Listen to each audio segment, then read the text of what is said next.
Hello साथियों, नमस्कार, good evening. कैसे हैं आप लोग? आई होप आप सब बहुत अच्छे होंगे, स्वस्थ होंगे और सभी अपने एग्जाम की तैयारी भी बहुत अच्छे से कर रहे होंगे। आज की इस क्लास में आप सभी चैप्टर नंबर 9 का पार्ट नंबर 2 करेंगे। इससे पहले चैप्टर 9 से पार्ट 1 हम आप सभी को करा चुके हैं। अगर आपने वो क्लास नहीं देखा है तो उसे भी अवश्य देखना है। तो चलिए स्टार्ट करते हैं। यहाँ पर सबसे पहले हम समझते हैं क्रैकर्स क्या होते हैं, ठीक है ना। देखिए, ये मुख्यतः वह होते हैं जो कि कंप्यूटर सिक्योरिटी में डाले गए सीक्रेट कोड को तोड़कर उसकी सिक्योरिटी में घुसते हैं। इस प्रकार के सॉफ्टवेयर या उनके कंपोनेंट को तोड़ने की प्रक्रिया को क्रैकिंग कहते हैं। यानी जो क्रैकर्स होते हैं क्या होते हैं? कंप्यूटर सिक्योरिटी में डाले गए सीक्रेट कोड को तोड़कर उसकी सिक्योरिटी में ये घुसते हैं और इस प्रकार के सॉफ्टवेयर या उनके कंपोनेंट को तोड़ने की प्रक्रिया को क्रैकिंग के नाम से जानते हैं। सीक्रेट कोड को तोड़कर कंप्यूटर और उसके प्रोग्राम को सार्वजनिक भी कर देते हैं। इसमें पासवर्ड, क्रैकर, ट्रोजन, वायरस, वार डायलर इत्यादि सम्मिलित हैं, ठीक है। और इसके बाद जो हमारा अगला पॉइंट है वो है फिशिंग। देखिए, फिशिंग जो शब्द है या जो वर्ड है, कंप्यूटर की सेंसिटिव इंफॉर्मेशन को धोखेबाजी से प्राप्त करने की कोशिश करना इत्यादि विशेषताओं को फिशिंग कहते हैं। इसके अंतर्गत पासवर्ड, क्रेडिट कार्ड डिटेल्स इत्यादि सम्मिलित है। यह एक प्रकार का इंटरनेट फ्रॉड यानी धोखा है जिसमें यूजर को बहकाकर उसके सभी क्रेडेंशियल को प्राप्त कर लिया जाता है। इसको ऐसे भी समझ सकते हैं जैसे आज की डेट में आपने देखा होगा बहुत सारे ऐसे फ़ोन कॉल्स आते हैं, बहुत सारे ऐसे ईमेल्स आते हैं, मैसेज आते हैं जिसमें कुछ न कुछ लुभावना मैसेज होता है। कई बार होता है कि आपकी लॉटरी निकली है ना। कई बार पूछता है कि आपका जो डेबिट कार्ड है वो एक्सपायर हो गया है। तो ऐसे करके तमाम कॉल आते हैं। ये सब फ्रॉड कॉल होते हैं, कभी भी हमें इन पर भरोसा नहीं करना है। और फिशिंग इसलिए कहा गया है, जैसे आपने देखा होगा मछली को जब हम पकड़ते हैं तो उसको भी फिशिंग बोलते हैं, है ना। फिशिंग करना मतलब मछली पकड़ना, तो वहीं से ये शब्द लिया गया है। फिशिंग मछली पकड़ने से ही लिया गया है। मछली कैसे पकड़ते हैं? मछली के लिए भी जाल डाला जाता है या उसके खाने के लिए जब आप डालते हैं कुछ, तो मछली को क्या लगता है कि भाई मेरे खाने के लिए कोई चीज़ आई है ना। और जैसे ही वो अपना खाने के लिए जाती है तो उसके मुंह में कांटा फंस जाता है और मछली को पकड़ लिया जाता है। तो इसी प्रकार से, क्योंकि मछली को नहीं पता है कि हमारे साथ धोखा किया जा रहा है, जबकि उसके साथ धोखा हो गया होता है ना। खाने की बजाय उसको जो है पकड़ लिया जाता है। तो इसी प्रकार से आपके पास भी फ़ोन कॉल्स आते हैं, मैसेज आते हैं जिसमें लिखा होता है कि आपकी लॉटरी निकली है ना। और फिर आपसे कुछ डॉक्यूमेंट मांगे जाते हैं, कुछ डिटेल्स आपकी मांगी जाती हैं और आप लालच में आके वो डिटेल्स खुद बता देते हैं। जो अपने आप से ही आप सारा कुछ बता देते हैं, इसी को कहा जाता है फिशिंग। तो ये आपके साथ में एक धोखा है। कभी भी है ऐसे लालच में नहीं आना है। कभी मेरे पास कोई कॉल आए, कभी आपको बोले कि हम आपकी बैंक से बात कर रहे हैं, तो कभी भी हमें ट्रस्ट नहीं करना है, भरोसा नहीं करना है, लालच नहीं करना है। कितने भी पैसे क्यों ना हमें लॉटरी में दिए जाएं, हमें उसे स्वीकार नहीं करना है, ना ही अपना कोई डिटेल वगैरह उनको बतानी है, ठीक है ना। कभी भी बैंक आपको कॉल नहीं करता है। आप सीधे बैंक की ब्रांच में जाके ही कांटेक्ट करें जब भी आपका कोई काम होता है, ठीक है ना। फ़ोन पे कोई काम नहीं करना है। तो ये फिशिंग हो गया। इसके बाद स्पैम होता है।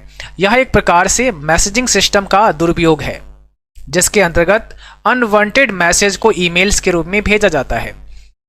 और जब बल्क में कोई भी ज़्यादा यानी बल्क में जब आपके पास मेल आते हैं वो स्पैम मेल कहलाते हैं। तो आपने देखा होगा कंपनीज के बहुत सारे मेल आते रहते हैं, अनवांटेड मेल आते रहते हैं जिनकी ज़रूरत ही नहीं है ना। तो ऐसे बल्क में जो ईमेल आते हैं उसे हम स्पैम मेल कह सकते हैं या स्पैम कह सकते हैं। एक शब्द और याद रखना है, स्पैम को जंक मेल के नाम से भी जाना जाता है। तो आप जंक मेल भी कह सकते हैं, स्पैम मेल या जंक मेल भी कह सकते हैं। और आपके जीमेल में एक ऑप्शन होता है, जैसे ही लगता है गूगल को कि कोई जो है, जैसे ही लगता है गूगल को कि कोई स्पैम मेल है तो ऑटोमेटिकली वो स्पैम मेल वाले फोल्डर में उसको डाल देता है। तो स्पैम मेल को कभी भी हमें ओपन नहीं करना चाहिए, हमेशा डिलीट कर देना चाहिए, क्योंकि स्पैम मेल के अंदर कोई भी वायरस हो सकता है, कोई ऐसा लिंक हो सकता है जिस पर क्लिक करने से आपका डेटा चोरी हो सकता है, आपका कंप्यूटर हैक हो सकता है। ओके, अब बात करते हैं स्पाईवेयर की। स्पाईवेयर क्या होते हैं? स्पाईवेयर एक जासूसी वायरस होता है। कैसा वायरस होता है? जासूसी वायरस होता है या प्रोग्राम होता है जो लगभग हर उन डिवाइसेज में जा सकता है जो इंटरनेट से जुड़ी होती हैं या उन डिवाइसेज में इंटरनेट का प्रयोग किया जाता है इसे स्पाईवेयर इसलिए कहा जाता है क्योंकि ये बिना आपसे पूछे आपके मोबाइल, लैपटॉप जैसे डिवाइसेज से आपकी जानकारी चोरी करता है, आपको बताता भी नहीं है और आपकी जानकारी चुरा ली जाती है और इस जानकारी को उस जगह तक पहुंचाता है जहां से इसे कंट्रोल किया जा रहा है। यानी स्पाईवेयर को जो कंट्रोल कर रहा होता है उस तक आपकी जानकारी को पहुंचाना ही इसका काम होता है। तो एक प्रकार का ये जासूसी करने का काम करता है। याद रखना है, एक जासूसी वायरस होता है हमारा स्पाईवेयर। और स्पाईवेयर कई टाइप के होते हैं, ठीक है ना। अभी हम आगे बात करेंगे स्पाईवेयर की शुरुआत कैसे हुई। तो इसकी शुरुआत हुई 1995 के आसपास, लेकिन ये लोगों की नज़रों में आया है 2006 में, जब स्पाईवेयर को इंटरनेट एक्सप्लोरर और माइक्रोसॉफ्ट विंडोज ऑपरेटिंग सिस्टम में मौजूद पाया गया। जब इसके कारण विंडोज ऑपरेटिंग सिस्टम में कुछ तकनीकी गड़बड़ियां होने लगी, हालांकि बाद में माइक्रोसॉफ्ट कंपनी ने इसे सही कर लिया था। तो ये 1995 में इसकी शुरुआत हुई और 2006 में लगभग लोगों ने इसको समझा, इसको देखा। स्पाईवेयर कितने प्रकार के होते हैं, इनके कुछ टाइप्स के बारे में अभी हम बात करेंगे। देखो, ये वायरस वैसे तो कई तरह के होते हैं, लेकिन मुख्य रूप से 4 प्रकार के होते हैं जो कि निम्न प्रकार दिए हैं। जैसे एडवेयर हो गया, तो एडवेयर भी एक स्पाईवेयर का ही प्रकार है। की लॉगर हो गया, ये भी एक स्पाईवेयर का ही प्रकार है। सिस्टम मॉनिटर्स हो गया, ट्रैकिंग कुकीज हो गया, ये सब स्पाईवेयर के ही प्रकार होते हैं। सबसे पहले एडवेयर को समझते हैं। यह एक ऐसा सॉफ्टवेयर पैकेज है जो कि एडवर्टाइजमेंट को स्वतः ही टुकड़े टुकड़े कर स्क्रीन पर दिखाता है, यानी आपकी स्क्रीन पर एडवर्टाइजमेंट को दिखाता है। इसे अधिकांशतः अनवांटेड एडवर्टाइजमेंट्स को दिखाने के लिए इस्तेमाल किया जाता है। अनवांटेड एडवर्टाइजमेंट आपको दिखाएगा और आप अगर उस पर क्लिक करते हैं तो फंस सकते हैं इसके जाल में, है ना। तो ये होता है एडवेयर, जो कि क्या करता है, एडवर्टाइज आपको दिखाता है आपके कंप्यूटर स्क्रीन पर, आपके मोबाइल फोन पर। एक होता है की लॉगर, ये कई बार पूछता है आपके एग्जाम में की लॉगर क्या होता है। तो की logger is a type of spyware.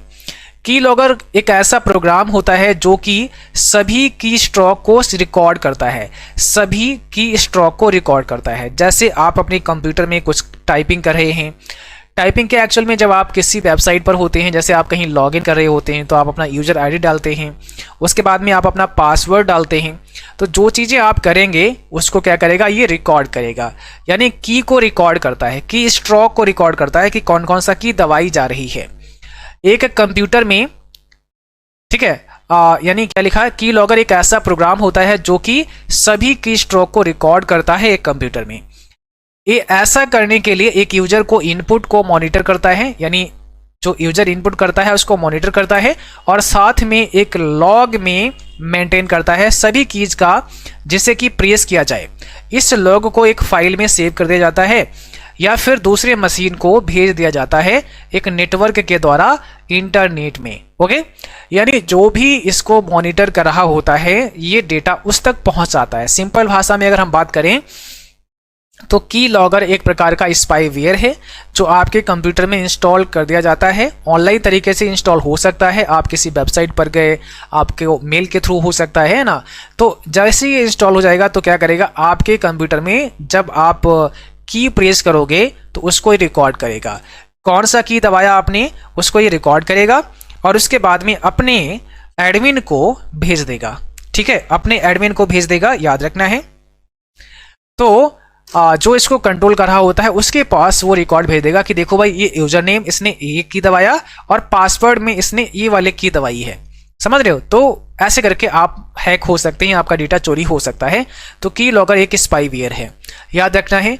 की लॉगर प्रोग्राम को अक्सर कहा जाता है स्पाईवेयर क्योंकि वो ज़्यादातर रन कर रहे होते हैं बिना यूजर के जानकारी के ही। मतलब कि यूजर को ये बिल्कुल भी नहीं पता होता है कि कोई की लॉगर प्रोग्राम बैकग्राउंड में रन कर रहा है या नहीं। यूजर को पता ही नहीं लग पाता है कि हमारे कंप्यूटर में की लॉगर जैसा कोई स्पाईवेयर आ गया है या नहीं, है ना। इसीलिए इसको स्पाईवेयर कहा जाता है।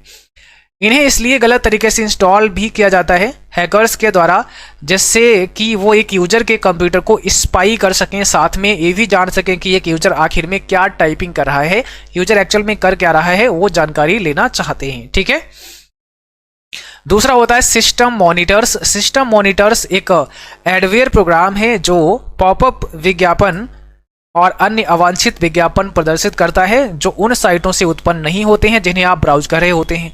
जब आप किसी वेबसाइट पर जाते हैं और जिस वेबसाइट पर आप विजिट कर रहे हैं उस वेबसाइट के द्वारा वो विज्ञापन नहीं दिखाया जाता है, किसी और वेबसाइट का होता है, मीन कोई ऐसा वेबसाइट का होता है जो आपके डेटा को चोरी कर सकता है, वो दिखाता है सिस्टम मॉनिटर, ठीक है ना। तो एक प्रकार का ये एडवेयर की तरह ही काम करता है। ट्रैकिंग कुकीज ऐसी कुकीज होती है जो या तो उपयोगकर्ता के वेब ब्राउजर पर उस वेबसाइट द्वारा या किसी तीसरे पक्ष द्वारा सेट की जाती है। यानी कुकीज जो होती है वो आपके ब्राउजर पर होती है जब आप किसी वेबसाइट पर ब्राउज कर रहे होते हैं, या तो उपयोगकर्ता के वेब ब्राउजर पर उस वेबसाइट द्वारा या फिर किसी तीसरे पक्ष द्वारा ये सेट की जाती है। ये कुकीज उपयोगकर्ता के ऑनलाइन व्यवहार को ट्रैक करती है, यानी उनका डेटा एकत्र करती है, जैसे क्लिक, खरीदारी, प्राथमिकताएं, डिवाइस विनिर्देश, स्थान और खोज इतिहास। और आजकल लगभग हर वेबसाइट पर ये कुकीज होती है। आपने अक्सर देखा होगा, जैसे आप अमेजॉन की वेबसाइट पर जाएं, आप फ्लिपकार्ट की वेबसाइट पर जाएं और वहाँ पर आप कोई स्पेशल कैटेगरी के प्रोडक्ट को सर्च करें, ठीक है ना।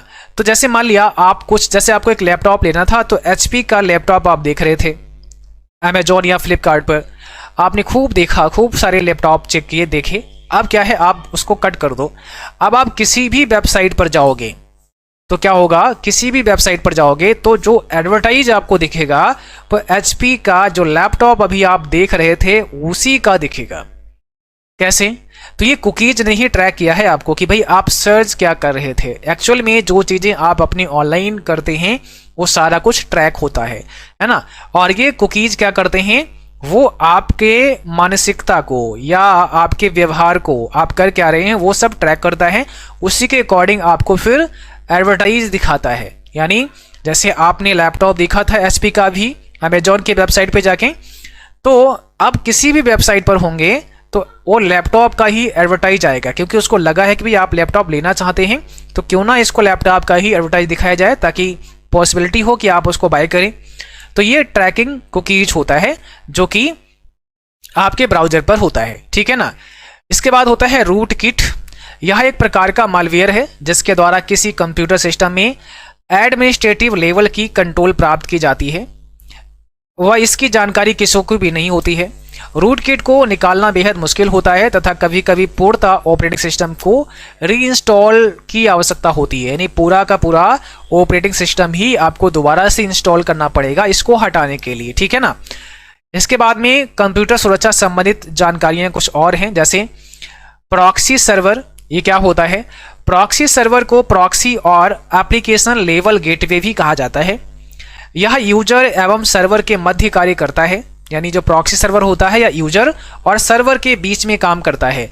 यह नेटवर्क के सही एड्रेस को हाइड करता है और नेटवर्क में आने जाने वाले सभी मैसेज को इंटरसेप्ट करता है। यानी जो प्रॉक्सी सर्वर होता है, ये जो प्रॉक्सी सर्वर है एप्लीकेशन लेवल गेटवे भी इसको हम कहते हैं, प्रॉक्सी या एप्लीकेशन लेवल गेटवे भी के नाम से भी जाना जाता है। और यह यूजर और सर्वर के मध्य में काम करता है, कार्य करता है। नेटवर्क के सही एड्रेस को क्या करता है, ये हाइड कर देता है और नेटवर्क में आने जाने वाले सभी मैसेज को इंटरसेप्ट करता है। अगला पॉइंट है एप्लीकेशन गेटवे। यह कुछ स्पेसिफिक एप्लीकेशन पर सिक्योरिटी प्रोसीजर को लागू करता है। इन स्पेसिफिक एप्लीकेशंस में फाइल ट्रांसफर प्रोटोकॉल तथा टेलनेट सर्विसेज इत्यादि सम्मिलित होती हैं। यानी जो एप्लीकेशन गेटवे होता है क्या करता है, कुछ स्पेसिफिक एप्लीकेशन पर सिक्योरिटी प्रोसीजर को लागू करता है। इन स्पेसिफिक एप्लीकेशन में फाइल ट्रांसफर प्रोटोकॉल या टेलनेट सर्विसेज इत्यादि शामिल होती हैं। एक होता है टाइम बॉम्ब। ये क्या होता है? यह सॉफ्टवेयर का हिस्सा है जो कि किसी विशेष समय पर एक्टिव होता है। यानी यह एक सॉफ्टवेयर का हिस्सा है जो किसी पर्टिकुलर समय पर क्या होता है, एक्टिव होता है, इसीलिए इसको टाइम बम का नाम दिया गया है। एक होता है लॉजिक बम। यह एक कोड होता है जिसे कंप्यूटर मेमोरी में जानबूझकर डाला जाता है, जो कि फेवरेबल कंडीशन के मिलते ही हानिकारक रूप से सक्रिय हो जाते हैं। ये कोड अपनी डुप्लीकेट तैयार करने में सक्षम नहीं होते हैं, जो लॉजिक बम होते हैं। अगला है पैचेज। यह सॉफ्टवेयर का एक ऐसा भाग होता है जिसे उस सॉफ्टवेयर में सुधार करने के लिए बनाया जाता है। ठीक है, यानी जो पैचेज होते हैं यह सॉफ्टवेयर का एक ऐसा भाग या एक ऐसा पार्ट होता है जिसे उस सॉफ्टवेयर में सुधार करने के लिए डिजाइन या तैयार किया जाता है। मास्क्यूरेडिंग इसमें अटैकर वैलिड यूजर होने का एक्टिंग करता है, वह इलीगल रूप से विशेषाधिकार प्राप्त कर लेता है, यानी वो ऐसी एक्टिंग करता है जैसे वो वैलिड यूजर हो, किसमें, मास्क्यूरेडिंग में। ठीक है, अगला जो पॉइंट है वो है आपका सिक्योरिंग ब्राउजर। हम अपने ब्राउजर को कैसे सिक्योर रख सकते हैं। जब आप इंटरनेट पर किसी वेबसाइट पर विजिट करते हैं तब किसी ना किसी ब्राउजर का इस्तेमाल करना ही पड़ता है, चाहे आप गूगल क्रोम का करें, चाहे मोजिला फायरफॉक्स का करें, चाहे अदर कोई ब्राउजर आप इस्तेमाल करें, तो Google Chrome, Mozilla Firefox, Microsoft Edge जैसे ब्राउजर का इस्तेमाल करना ही पड़ता है। जब हम ब्राउजर का इस्तेमाल करते हैं तो हमें इसकी सुरक्षा का भी ध्यान रखना चाहिए। कैसे, तो एक पॉइंट है आपका HTTP hyper text transfer protocol. जब भी आप किसी वेबसाइट पर विजिट करते हैं तो ब्राउजर एड्रेस बार में लेफ्ट साइड में अपने HTTP या HTTPS देखा होगा, जिसमें केवल HTTP होता है, वह वेबसाइट अधिक सुरक्षित नहीं माना जाता है। तो हमेशा याद रखना है, आपको ऐसी ही वेबसाइट पर विजिट करना है जो कि HTTPS के साथ में हो, ऐसी वाली हो, ऐसी ना हो। केवल HTTP जो होती है वो उतनी सिक्योर नहीं होती है, और आप जब उस वेबसाइट पर जाते हैं तो उस वेबसाइट से आपको कोई नुकसान नहीं होता है, लेकिन क्या है, उस वेबसाइट पर जाने का रास्ता अच्छा नहीं होता है, उसमें जो थर्ड पार्टी के लोग बैठे हुए हैं वो आपके डेटा को चुरा सकते हैं। तो हमें सिक्योरिटी वाली वेबसाइट पर ही जाना है। HTTPS hyper text transfer protocol secure होता है। जिस वेबसाइट पर HTTPS भी होता है उस पर SSL यानी सिक्योर सॉकेट लेयर की सुरक्षा होती है। इसकी वजह से यूजर की जानकारियों को कोई और नहीं चुरा सकता है। तो हमेशा ऐसा लॉक बना होना चाहिए और HTTPS होना चाहिए, ये आपको देख लेना है। ठीक है, उसके बाद में क्या है, एक होता है इनकॉग्निटो मोड, प्राइवेट विंडो जिसे हम कहते हैं। तो ब्राउजर में हमें प्राइवेट ब्राउजिंग का भी ऑप्शन मिल जाता है, जिसके इस्तेमाल से हम प्राइवेट ब्राउजिंग कर सकते हैं। इसमें ब्राउजिंग हिस्ट्री में डेटा सेव नहीं होता है। देखिए, जब आप प्राइवेट ब्राउजिंग करते हैं तो क्या होता है, इसमें जो आपकी हिस्ट्री होती है उसमें डेटा सेव नहीं होता है। तो इससे थोड़ा सा ये फायदा हो जाता है। हमेशा हमें कई बार जब हम किसी दूसरे के कंप्यूटर या लैपटॉप पर इस्तेमाल करते हैं तो हमेशा याद रखना है, हमें क्या करना है, प्राइवेट ब्राउजिंग ही करनी है।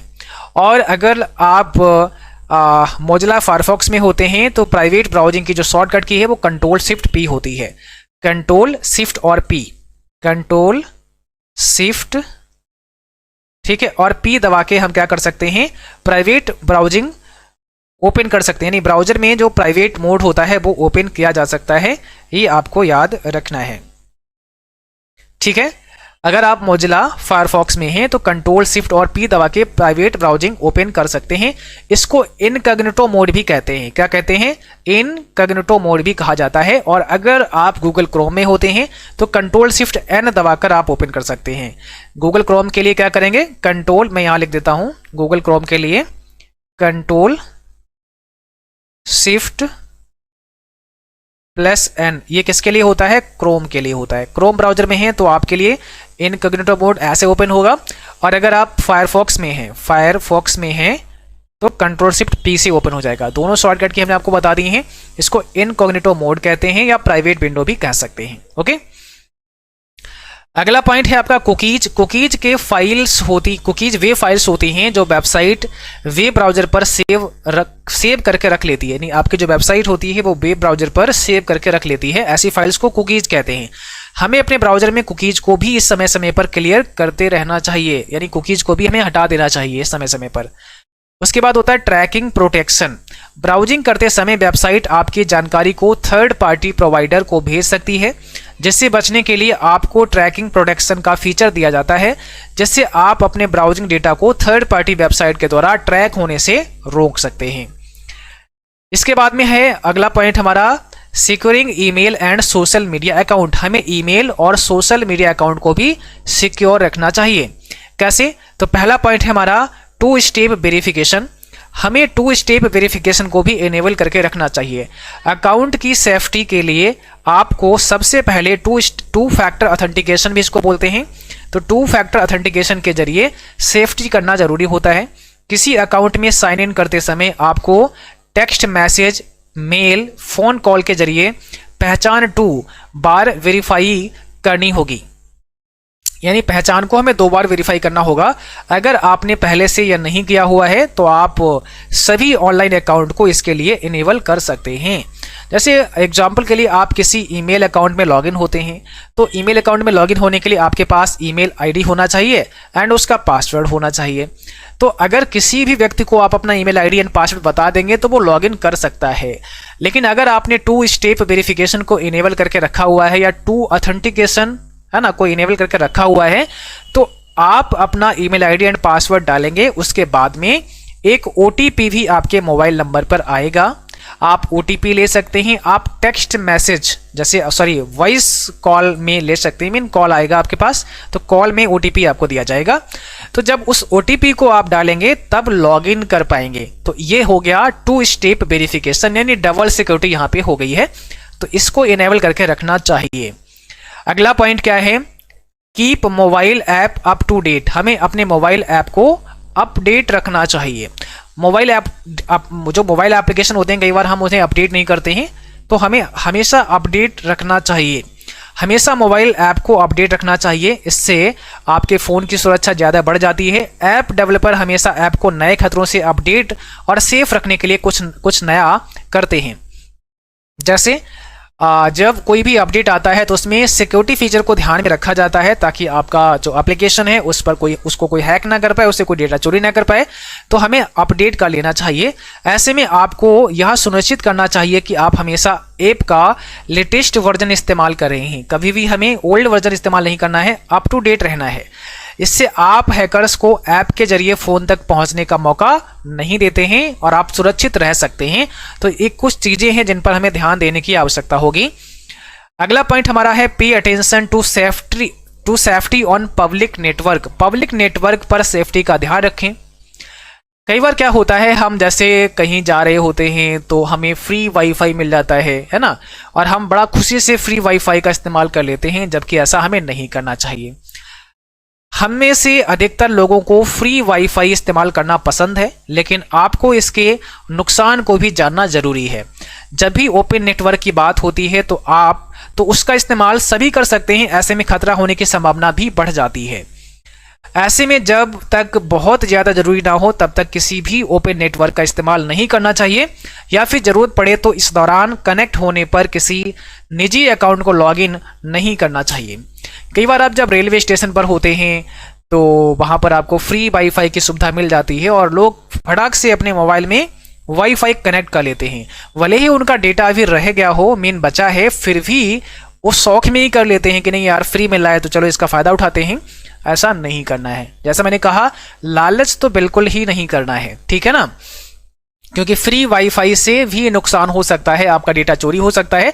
और अगर कभी ज़रूरत पड़ता है कि नहीं यार मुझे बहुत आवश्यक है, फ्री वाईफाई चलाना ही पड़ेगा, इसके अलावा कोई उपाय है नहीं, तो फिर हमें लॉगिन करने से बचना चाहिए। ऐसा नहीं कि फ्री वाईफाई चला रहे हैं और इंटरनेट बैंकिंग से लॉगिन करके किसी को पेमेंट कर दिया, तो नेट बैंकिंग हमें लॉगिन करना नहीं है, बिल्कुल भी, कदापि। वो तो हमें अपने ही कंप्यूटर में करना है, यहाँ तक कि हमें किसी और के कंप्यूटर में भी नहीं करना है। जरूरत पड़े तो कर सकते हैं वैसे, लेकिन आप उसको प्राइवेट विंडो में कर सकते हैं, ठीक है ना। और बाकी आप अपने सिस्टम पे ही करें तो ज़्यादा बेहतर होगा, नहीं तो बहुत सारी समस्याएं होती हैं। हालांकि सबके साथ ऐसा नहीं होता है, बट रेयर केस में कभी हो जाएगा तो बहुत नुकसान हो जाएगा। तो हमें ये बचाव है, ये सेफ्टी है, हमें वो रखनी है हमेशा, ठीक है ना। अब जैसे मान लिया कोई 2 स्टेप वेरिफिकेशन नहीं करता है तो भी उसे कोई नुकसान नहीं है, बट बाई चांस के लिए नुकसान हो भी सकता है, तो ऐसे में हमें बचा के रखना जरूरी है। ओके, तो ये हो गया। इसके बाद में आगे बढ़ते हैं। सोशल मीडिया के लिए अलग से ईमेल रखें। आप एक काम कर सकते हैं, जितने भी सोशल मीडिया अकाउंट हैं उनके लिए एक अलग से अपना ईमेल आईडी बना लीजिएगा और सोशल मीडिया प्लेटफॉर्म पर उसी ईमेल आईडी को इस्तेमाल कर सकते हैं। आपकी जो पर्सनल ईमेल आईडी है, जैसे जो आपके बैंक अकाउंट में लगी हुई है ना, या आपके अदर जो भी अकाउंट्स हैं उनमें कोई लगी हुई है, तो आप वो अपना अलग रखो, निजी रखो, वो किसी को शेयर मत करो, वो केवल आपको ही पता होना चाहिए। और उसमें भी 2 स्टेप वेरिफिकेशन को इनेबल करके रखना चाहिए। बाकी आप सोशल प्लेटफॉर्म के लिए अलग से कोई ईमेल आईडी बना सकते हैं। तो सबसे पहले आपको ये ध्यान देना चाहिए कि आप हर अटैक से सुरक्षित नहीं रह सकते हैं, कभी न कभी धोखा हो सकता है। मान लें कि आपका सोशल मीडिया अकाउंट हैक हो गया और हैकर्स ने आपके ईमेल से छेड़छाड़ की है। अगर आप सोशल मीडिया के लिए अलग ईमेल इस्तेमाल करते हैं तो ऐसे में हैकर्स के पास आपकी निजी जानकारी जैसे बैंक डिटेल, पर्सनल ईमेल आदि पहुंच ही नहीं पाएंगे, क्योंकि हमने उसके लिए तो अलग ईमेल आईडी यूज किया था। इस प्रकार की चीज़ों का इस्तेमाल करके आप ऑनलाइन सेफ्टी कर सकते हैं। ओके, तो ये भी आपको ध्यान रखना है थोड़ा सा। समय समय पर अकाउंट पासवर्ड बदलते रहना चाहिए। हमें अपने ईमेल अकाउंट, यहाँ पे अपने होगा सॉरी, हमें अपने ईमेल अकाउंट तथा अन्य सोशल मीडिया अकाउंट का पासवर्ड समय समय पर बदलते रहना चाहिए। कम से कम 90 दिनों में अर्थात 3 माह में हमें अपने पासवर्ड को बदल देना चाहिए। सवाल आता है आपके एग्जाम में कि हमें कम से कम पासवर्ड कितने दिनों में बदल देना चाहिए, तो कम से कम 3 माह में पासवर्ड को बदल देना चाहिए। और हमें अपना पासवर्ड जब हम बनाते हैं तो पासवर्ड में ध्यान रहे, पासवर्ड में अपर केस भी होना चाहिए, यानी कैपिटल लेटर में होना चाहिए। पासवर्ड स्मॉल लेटर में भी होना चाहिए, कुछ कैरेक्टर स्मॉल लेटर में भी होना चाहिए, और कुछ स्पेशल कैरेक्टर जैसे हैश हो सकता है, @ का सिंबल हो सकता है, डॉलर का साइन हो सकता है, ऐसे कुछ स्पेशल कैरेक्टर भी होना चाहिए। इन सब का कॉम्बिनेशन होना चाहिए एक अच्छा स्ट्रांग पासवर्ड बनाने के लिए। ठीक है, तो एक सही पासवर्ड कैसा हो सकता है, एग्जाम्पल के लिए मैं बताता हूं। जैसे मैंने लिखा एग्जाम्पल,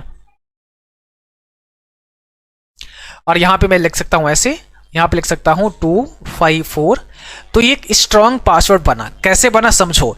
देखो, हमने यहां पे लोअर केस का इस्तेमाल किया, लेकिन एग्जाम्पल का जो ई था ना, वो हमने कैसा बना दिया, अपर केस का बना दिया। और एग्जाम्पल का ई पहला लेटर अपर केस नहीं बनाया, हमने लास्ट वाला लेटर अपर केस बना दिया। तो ये हमारी सिक्योरिटी और ज़्यादा स्ट्रांग हो गई है ना, क्योंकि बहुत कम लोग सोचेंगे यार ये जो लास्ट वाला थोड़ी छोटा होगा। तो ट्राई ऐसे कर सकते हैं, एग्जाम्पल ऐसे लिखेंगे, पहले एग्जाम्पल, पहले तो ऐसे लिखेंगे फिर ऐसे लिखेंगे। तो कहाँ सोचोगे आप यार ई लास्ट वाला ही आपने कैपिटल कर दिया होगा। और क्या जरूरी आप यही करो, आप बीच में किसी को कर सकते हैं, है ना, और अच्छी बात है। आप एग्जाम्पल में एम को ऐसा कर दो, उसके बाद कोई स्पेशल कैरेक्टर आप यूज कर लो, तो स्पेशल कैरेक्टर कोई भी कर सकते हैं। उसके बाद में कोई भी नंबर आप उल्टा सीधा डाल सकते हो, बट आपको याद रहना चाहिए, है ना। तो ये क्या होगा, एक स्ट्रांग पासवर्ड होगा, याद रखना है। ये भी एग्जाम में आता है कि निम्न में से कौन सा एक स्ट्रांग पासवर्ड है। उसमें देखिएगा, इसमें अपर केस हो, जिसमें लोअर केस हो, जिसमें स्पेशल कैरेक्टर हो, जिसमें कुछ नंबर्स भी हो, वही स्ट्रांग पासवर्ड है। साइबर सिक्योरिटी के महत्वपूर्ण शब्दावली क्या है। Cyber security, network security, threat security, SSL यानी secure socket layer, TLS transport layer security, IDS intrusion detection system, IPS intrusion prevention system. ये सब बहुत सारी शब्दावली हैं, इनके फुल फॉर्म आपको याद रखना है, ये जरूरी है। अगला पॉइंट है हमारा हैकर। देखिए, हैकर में अगर हम बात करें तो ब्लैक हैट हैकर्स होते हैं। ब्लैक हैट हैकर्स को एक अनैतिक हैकर, अनइथिकल हैकर के रूप में जाना जाता है। इस तरह के हैकर कंप्यूटर सिस्टम या नेटवर्क की कमजोरी का पता लगाकर आपको या आपके ऑर्गेनाइजेशन को नुकसान पहुंचा सकते हैं। ये लोग अपने स्वयं के अवैध लक्ष्यों को प्राप्त करने के लिए सिस्टम को हैक करते हैं।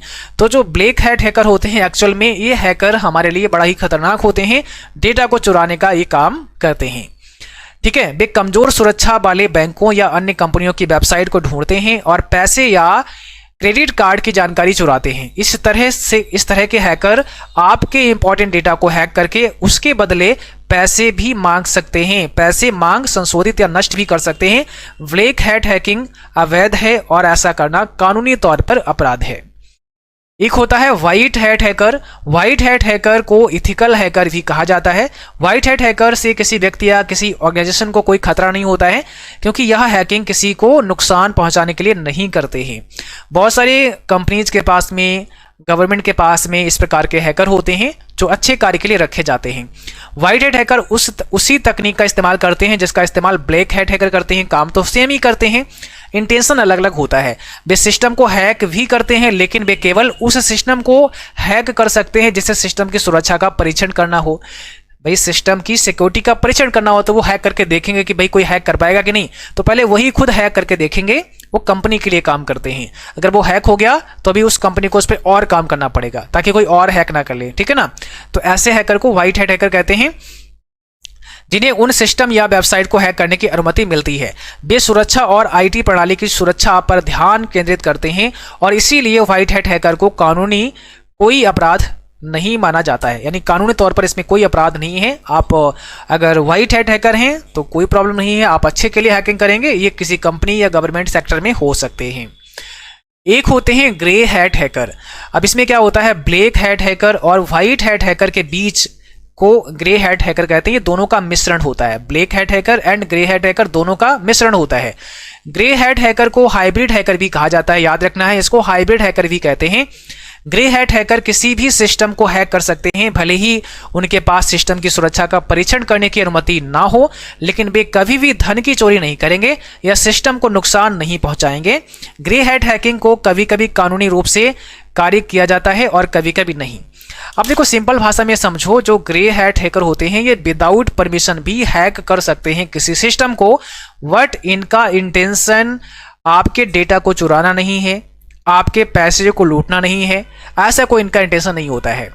तो लेकिन ये होता क्या है, लेकिन ये बिना आपकी परमिशन के भी सिस्टम को हैक कर सकते हैं। कई कंडीशन ऐसी होती, जैसे मैं एक एग्जांपल इसके थ्रू मैं समझाना चाह रहा हूं आपको। जैसे मान लिया एक होते हैं व्हाइट हैट हैकर, तो व्हाइट हैट हैकर क्या करेंगे, मैंने कहा जैसे हमारी कंपनी है मान लेते हैं और उसमें एक सिस्टम हमारा हैक हो गया है, ठीक है ना, और हम उस कंपनी के ऑनर हैं। तो हमने क्या किया, हमने अपनी टीम में जो हमारे यहाँ व्हाइट हैट हैकर हैं, मैं एक एग्जांपल लेता हूँ, तो मैंने उनको बोला कि भाई ये सिस्टम आपका सिस्टम हैक हो गया, इसको जरा देखिए, इसको सुधारिए, है ना।